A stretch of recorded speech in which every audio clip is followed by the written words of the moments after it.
இது ஒன்னும் ஆணும் பெண்ணும் இல்லையே, பழைய கணவன் மனைவியாச்சே. எதிர்ச்சியா பார்த்து ஹலோ சொல்றது வேற. பார்க்கு பீச்சுன்னு சுத்திட்டு இருந்தா. பிஜி ஒரு காலத்துல எனக்கு மனைவியா இருந்தவ, அது நீ மறந்துடாத. எல்லாம் ஞாபகம் இருக்கு. 4 வருஷமா இந்த வீட்டுல நடத்தின நாடகமா ஞாபகம் இருக்கு. 2 பேரும் மனப்பூர்வமா தானே ஒருத்தர் விட்டு பிரிஞ்சிக்க. இப்ப 2 பேரும் ஒன்னா சுத்துறீங்க. உங்களுக்கு என்ன பைத்தியமா பிடிச்சிருக்கு? ஆமா, எனக்கு பைத்தியம் தான். அப்போ பைத்தியக்கார ஹாஸ்பிட்டல் போங்க. அப்படி ஒரு எண்ணம் இருக்கு ராகவா. நான் கொஞ்ச நாளைக்கு மென்டல் ஹாஸ்பிட்டல்ல இருந்தா தான் உங்க எல்லாருக்கும் சந்தோஷம்னா நான் போறேன்.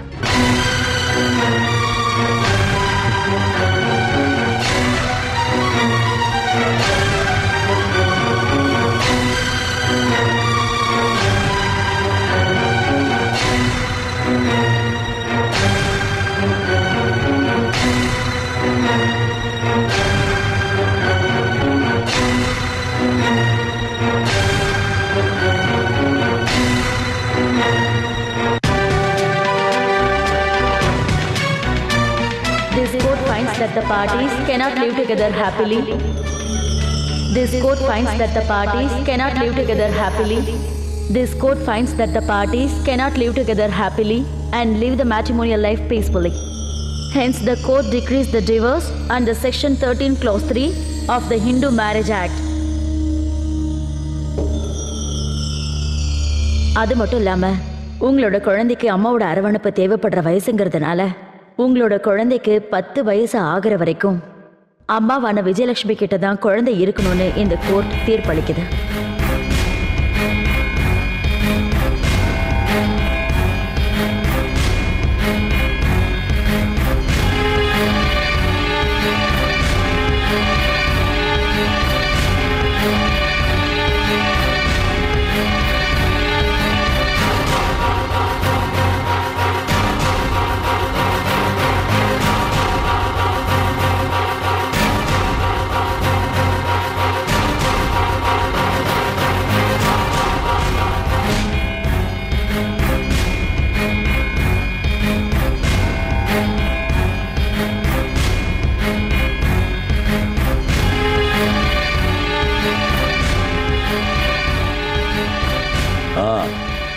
ஏறு.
Good morning madam.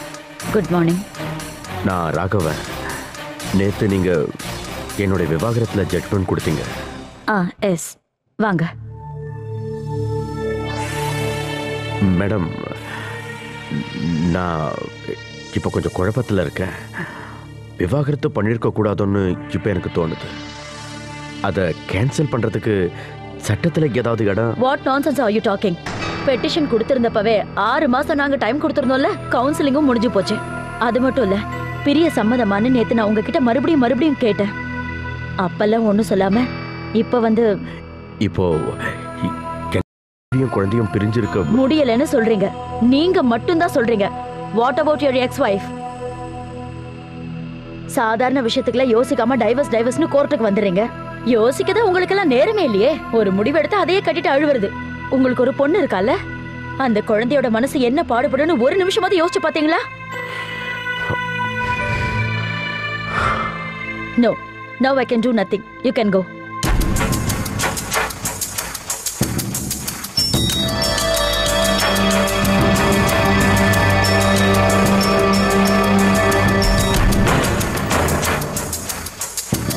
நேற்று நான் மார்க்கெட்டுக்கு போகும்போது உங்கள் அம்மாவை அங்கே பார்த்தேன். கூட சஞ்சயும் இருந்தான். நீ ஒரு கல்யாணம் பண்ணிக்காம இந்த மாதிரி தனியா இருக்கிறத பத்தி சொல்லி அம்மா ரொம்ப வருத்தப்பட்டாங்க.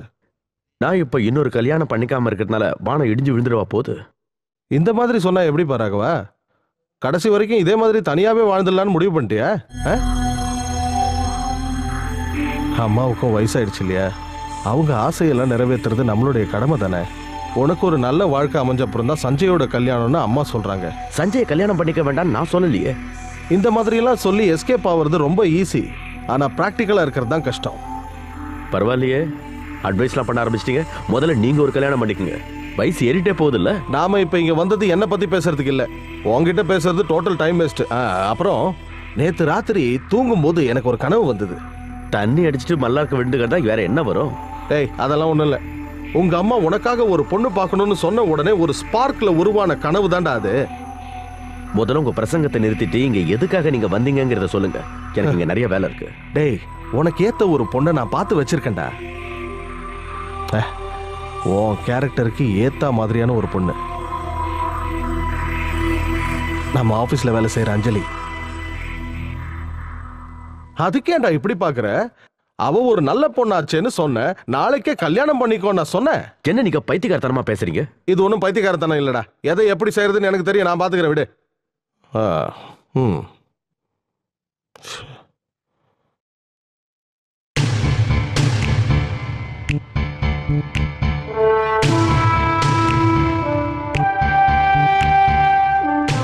என்னப்பா, ஏன் இங்க நின்னுட்டு இருக்க? என்னம்மா? உன் மாமா போன் பண்ணியிருந்தாரு. அன்னைக்கு அவரு பாண்டிச்சேரியில ஒரு சம்பந்தம் இருக்குன்னு சொன்னார்ல, அவங்க சம்மதம் சொல்லிட்டாங்களா? நீ ஒரு தடவை அந்த பொண்ணை போய் பார்த்துட்டு வந்துரு. இதை தவிர பேசுறதுக்கு உங்களுக்கு வேற எதுவுமே இல்லையா? இல்ல, இப்ப இதுதான் எனக்கு முக்கியம். விஜிக்கு கல்யாண ஏற்பாடு நடக்கிறதா கேள்விப்பட்டேன். நீ மாத்திரம் ஏன்பா இப்படி? அடுத்த ஞாயிற்றுக்கிழமை நீயும் உன் தம்பியும் அங்க போய் பாப்பீங்கன்னு உன் மாமா கிட்ட சொல்லியிருக்க. எது எப்படி இருந்தாலும் நீ பொண்ணை போய் பார்த்துட்டு வா. மத்ததெல்லாம் அப்புறம் பார்த்துக்கலாம். என்ன ராகவா ஒன்னும் பேசாம இருக்க? யோசிச்சு பாக்குறேன். யோசிக்க வேண்டாம், கண்டிப்பா போறேன்.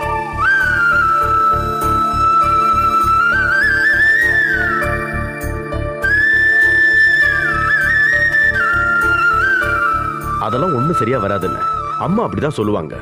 வாழ வேண்டியது நான் தானே. பொண்ணை போய் ஒரு வாட்டி பாக்குறதுல என்னடா தப்பு? அட்லீஸ்ட் உங்க மாமாவுக்காகவாவது ஒரு வாட்டி போய் பார்த்துட்டு வா. நான் தான் சரியா வராதுன்னு சொல்றேன்ல. அதுக்கப்புறம் எதுக்கு டைமை வேஸ்ட் பண்ணிட்டு பாண்டிச்சேரி வரைக்கும் போயிட்டு வரணும்?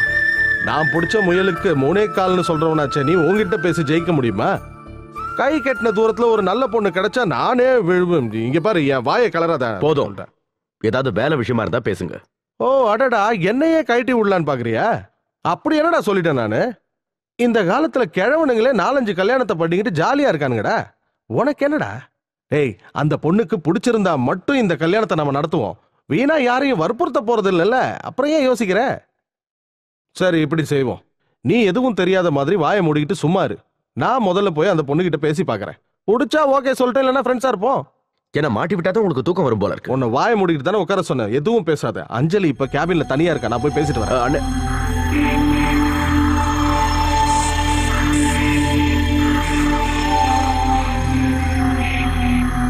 எப்பவும் இந்த மாதிரி கம்ப்யூட்டர்ல டிசைன் பண்ணிக்கிட்டு வரைஞ்சிக்கிட்டே இருக்க.